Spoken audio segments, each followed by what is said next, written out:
त्योहारों का सीज़न चल रहा है और इस पे बनती हैं घर में बहुत तरह की मिठाइयाँ, नमकीन। और इसी उसमें मैं भी आपके साथ एक मिठाई की रेसिपी शेयर कर रही हूँ जो कई तरह का टेस्ट देगी और आप इसको कई तरह से बना सकते हैं एक ही तरीके से। तो इसके लिए मैंने सबसे पहले लिया 1 कटोरी आटा, आधा कटोरी सूजी और 1/4 चम्मच उसमें मैंने बेकिंग सोडा डाला। और अब इसमें डाल देते हैं घी। घी करीब 3 से 4 चम्मच बड़े वाले डलेंगे और ये डालने के बाद हम इसको मिक्स करेंगे। इसकी थोड़ी सी मुट्ठी बंध जानी चाहिए, हमें इतना घी डालना है। अगर कम लगे तो थोड़ा 1-2 चम्मच और डाल लें। घी डालने से हमारी रेसिपी दानेदार बनेगी और बहुत ही सॉफ्ट और टेस्टी लगेगी। तो इसमें मैंने ये डाल लिया है और इसके बाद देखिए इस तरह से मुट्ठी बनने लगी है। इस तरह से बीकानेर में फ़ेमस रेसिपी बनाई जाती है, फ़ेमस मिठाई बनती है बीकानेर की। और जो मैं आज बना रही हूँ ये आपको 2 तरह की मिठाई का टेस्ट एक ही साथ आपको मिलेगा। तो बहुत ही बढ़िया और मज़ेदार है, बनाने में भी अच्छा लगता है और जब आप इसे खाएँगे तो बहुत ही टेस्टी मिठाई आप बनाएँगे। जन्माष्टमी पे तो बहुत तरह की मिठाइयाँ बनाते हैं। अब ये मैंने गूँथ के इस तरह से थोड़ा-सा और रख दिया था, थोड़ी-सी सूजी फूल जाएगी। और अब इसकी बना लेते हैं इस तरह से लोई। इसकी मीडियम साइज़ जितनी हम रोटी बनाते हैं उतनी ही लोई बनानी है। और इसको सारी लोइयाँ तैयार कर लेते हैं। और ये देखिए मेरी सारी लोई तैयार हो गई हैं। अब हम इसको चाहें तो कढ़ाई में सेक लें, बेक कर लें या फिर ओवन में। मैंने ओवन में बेक किया, ओवन में मुश्किल से 10 मिनट से भी कम टाइम में ये बेक हो जाती है। तो इसलिए मैंने इसको ओवन में रखा। आप बाकी इसको कढ़ाई में जैसे हम बाटी सेकते हैं उस तरह से इसको सेक सकते हैं। मैंने बाटी आपको सेक के पहले दिखाई हुई है। नॉर्मल कढ़ाई में एक प्लेट रखें और उसके ऊपर इसको रख लें, उसमें थोड़ा सा टाइम लग जाता है सिकने में। देखो ये कितने अच्छे से सिक गई है, फर्स्ट क्लास बनी है। और अब हम इसको चाहें तो थोड़ा सा घी में डिप कर लेते हैं, इससे ये यहाँ पे ही सॉफ्ट हो जाएगी और हम इसको हाथ से ही तोड़ लेंगे। इसलिए मैंने इसको घी में डिप किया है। ये बाटी तैयार हो गई है। आप इसको बाटी की तरह भी खा सकते हैं दाल के साथ, वरना आप इसकी मिठाई बना सकते हैं।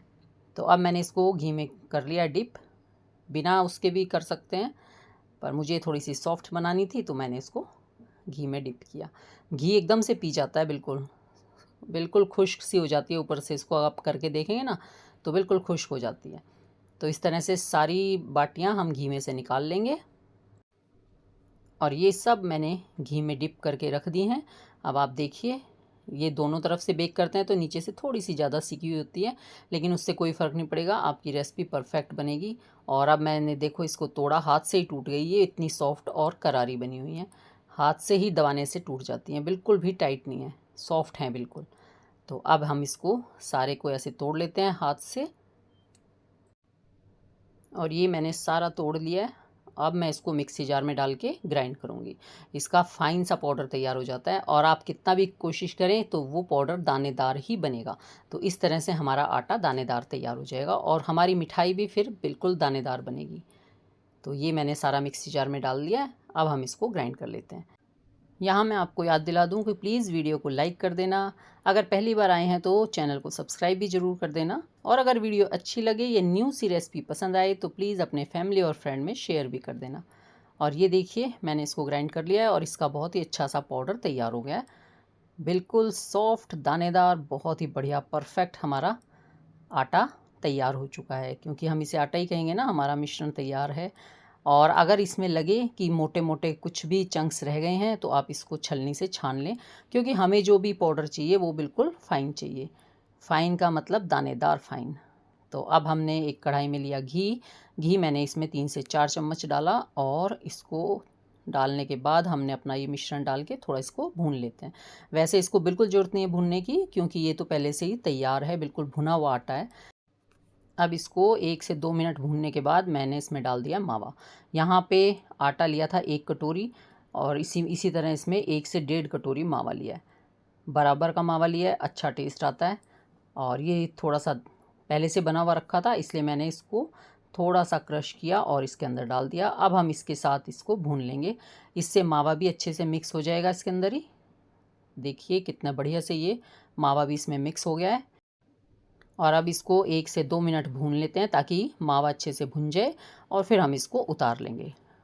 और ये मेरा भुन चुका है तो मैं इस कढ़ाई को हटा लेती हूँ और इसके ऊपर रख लेते हैं दूसरा पैन।